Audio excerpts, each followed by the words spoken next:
Hello everybody, welcome back to Well Tuned for Tacos. We have the one thing a day till the race car is done project, steaming along, just like the Peter Iredale.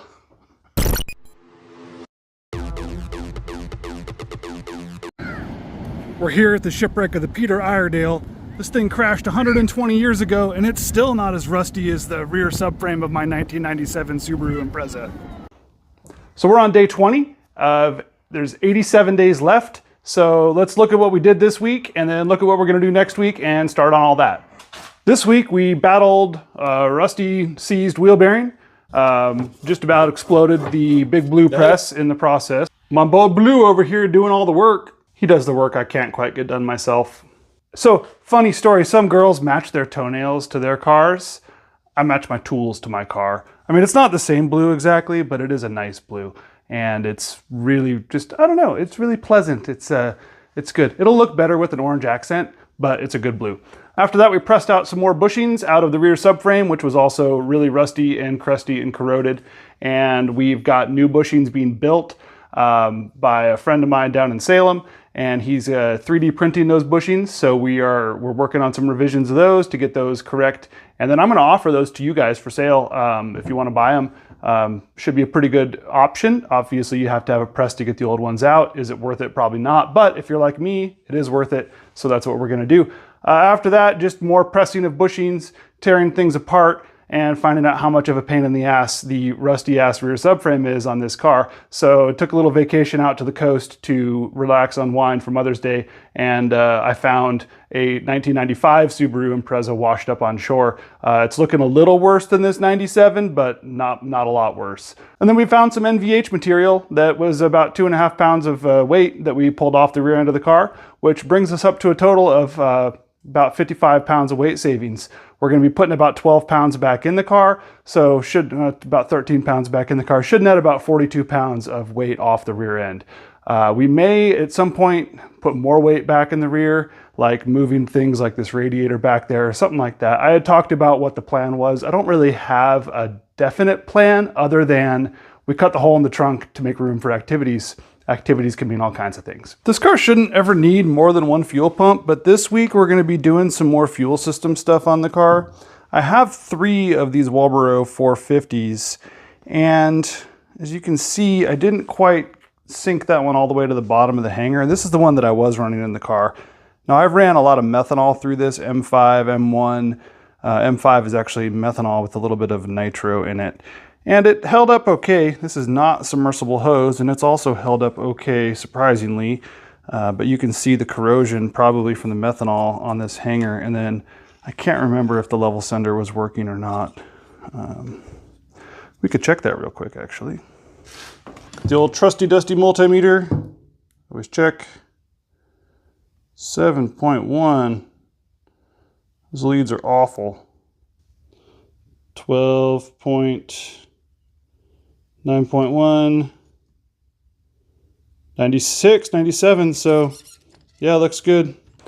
One thing a day, we tested the fuel level sensor. It works, we're done here, let's go. So because this has worked in the past, more crusty, I bulkheaded it, so it's a -6AN feed directly out. So we do need a fuel filter to run with this setup because this is not a fuel filter. Contrary to popular belief, this doesn't filter, this just strains, it's a strainer. It's kind of like saying your colander is filtering the water out of your spaghetti. It's not, it's just getting it out. That's not looking so great, but it should be all right. It's kind of funny, when they stole the car, they didn't steal the fuel pump out of it. They started trying to pull the fuel pump out because I think they just wanted the gas, and then they gave up, and then they poked the hole in the tank. Because they're assholes. So we'll try to just start it on this pump. Again, I could, I guess, check the resistance on the pump itself, but it's probably not going to tell us much at this juncture. So I checked the resistance on all 3 pumps, and it's pretty much the same. So I'm just going to go ahead and run this. If the vanes are clacked and it won't turn, then it won't turn. And we'll just replace it because we got 2 spares.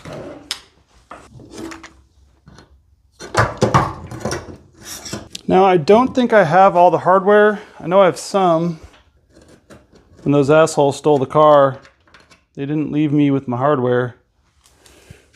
I really should clean this thing before I put it back in the car. Too bad I don't have like an assistant here to help. I need a cleaning assistant. Do we have any volunteers? Maybe the steam cleaner will work better on this than it did on the transmission. It is definitely not lost on me that this is not exciting. But it takes a village to race car, and you gotta do what you gotta do. And there's a lot of steps to these projects. A lot of steps people don't see because they're not exciting. And cleaning a gas tank is not particularly exciting work, but it's necessary. So I'm gonna get this done. I'm running out of steam, Captain.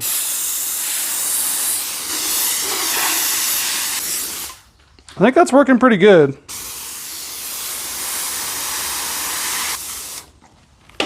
Let's wipe her off. I want to know a great investment. I got this at like Goodwill, and it's just a bunch of chopped up towels, and it was like $2. And it's good stuff. That's looking a lot better. So a thing that I did want to talk about real quick is why this fuel tank was so important to me while I'm waiting for my steamer to reheat.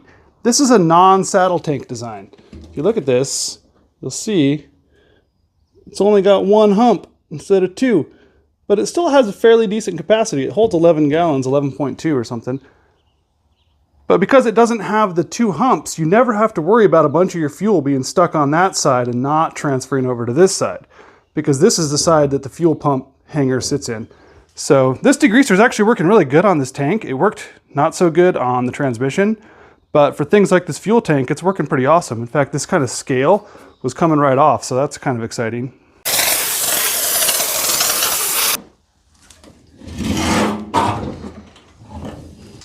It ain't perfect, but I'd say that looks pretty good for a really quick clean, where there wasn't a point in cleaning it other than just trying to not quite be so dirty when it goes back in the car. But I think that'll do. So yeah, coming up this week, we're going to be talking about the fuel system. We're going to be reinstalling the fuel system, and we're going to start reinstalling rear end components as they fit. The fuel tank is the first component. You basically have to take everything else out. You can leave the rear subframe in and install the fuel tank, but it's easier to just put it in first. So we're going to get that in the car, get fuel lines ran, get the pumps wired up, maybe. We'll see. It's a lofty goal, but what's goals without some loft? We don't have all the time in the world, so we do need to keep moving forward. That's what I've got for you guys for today on One Thing a Day till the race car is done. 87 days left until this thing's going to be back on the road, so every day counts for sure moving forward. Thanks for watching.